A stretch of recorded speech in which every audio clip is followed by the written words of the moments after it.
So hello everyone, फिर से आप लोगों का एक नई वीडियो पर बहुत बहुत स्वागत है। और आज हम मॉडल पेपर का ऑब्जेक्टिव करने वाले हैं और कल जो हमारा एग्ज़ाम है वो है स्टील का। तो चलिए फटाफट से स्टार्ट करते हैं। हमारा जो सबसे फर्स्ट क्वेश्चन है उसमें बोल रहा है, रेशियो पूछ रहा है यंग्स मॉडुलस का और रिजिडिटी मॉडुलस का। तो इसका जो आंसर हो जाएगा वो है ऑप्शन नंबर बी 2.7।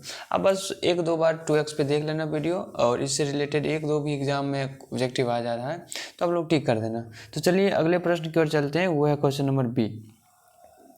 ये है हमारा question, minimum age distance of bolted joint. देखना बोल्टेड ज्वाइंट की बात कर रहा है और बोला मशीन कट।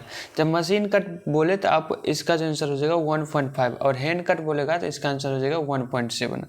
चलिए हम अपने अगले प्रश्न की ओर चलते हैं, वो है क्वेश्चन नंबर सी।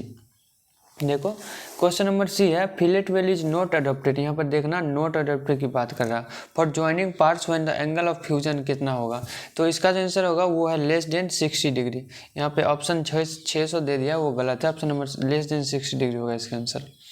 चलो अगला क्वेश्चन हमारा वो है क्वेश्चन नंबर डी।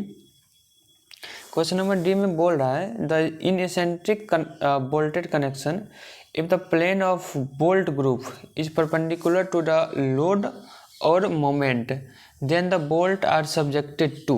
देखो इसका जो आंसर है वो है हमारा क्वेश्चन, इसमें जो होता है शियर फोर्स और बेंडिंग मोमेंट दोनों होता है। तो ऑप्शन खोजो, ऑप्शन नंबर ए हो जाएगा। देखो शियर फोर्स और बेंडिंग मोमेंट। अगला प्रश्न की ओर चलते हैं हम, क्वेश्चन नंबर ई। ये है, in a tension member when one or more than one bolt hole is off the line then failure of plate is depend on. तो ऑप्शन नंबर ए है diameter of bolt, pitch of the bolt, gauge of bolt and all of the above.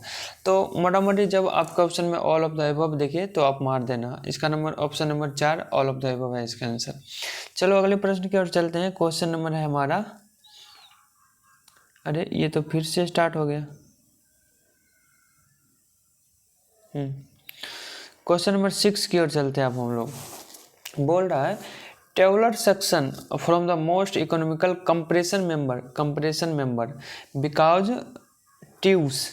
Option number A high have high lateral buckling tube, have high torsional resistance, all subjected to less wind force than any other section. तो इसका जो answer हो जाएगा वो है option number D all of the above. चलो अगला प्रश्न है हमारा question number G. The slenderness ratio of compression member होगा यहाँ पे, नंबर नहीं। Carrying compressive load resulting from wind और अर्थक्वेक। तो इसका आंसर ऑप्शन नंबर 3 है 180। अगला प्रश्न है हमारा, in case of axially loaded column machine और full bearing the fastening connecting the column to beam plate is in gusseted bar are design for. Option number A है 100%, 50%, 20% और इवेक्शन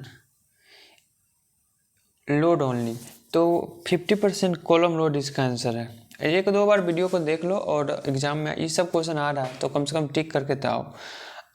अगला प्रश्न है हमारा, एज फॉर IS 800 और 2007 the cross section in which the extreme fibre can reach the yield stress but can not develop the plastic moment of resistance due to failure by local buckling is classified.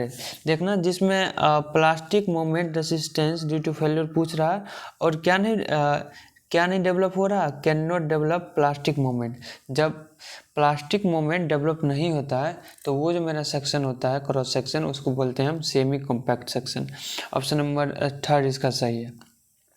अगला प्रश्न है हमारा, welding plate girder weight less than bolted plate girder by about. देखो welding plate girder weight less than bolted plate girder, welded plate girder और welding plate girder, bolted plate girder और welding plate गिरदर में कौन किसका wait कम है welding plate गिरदर से। तो देखो इसका जो आंसर है वो है 10 से 20% वेट कम होता है वेल्डेड प्लेट गिरदर से वेल्डिंग प्लेट गिरदर का। तो ये था हमारा मॉडल पेपर 1 का ऑब्जेक्टिव, और कुछ देर बाद हम मॉडल पेपर 2 का ऑब्जेक्टिव भी अपलोड कर देंगे, तो आप लोग वो भी देख लेना। तो यहीं पर इस वीडियो को करते हैं समाप्त, और इस वीडियो को दो बार 3 बार देख लेना ताकि आपको सारा ऑब्जेक्टिव याद ही हो जाए। तो यहीं पर करते हैं इस वीडियो को समाप्त, मिलते हैं अगले वीडियो में। तब तक के लिए see you, take care, bye bye.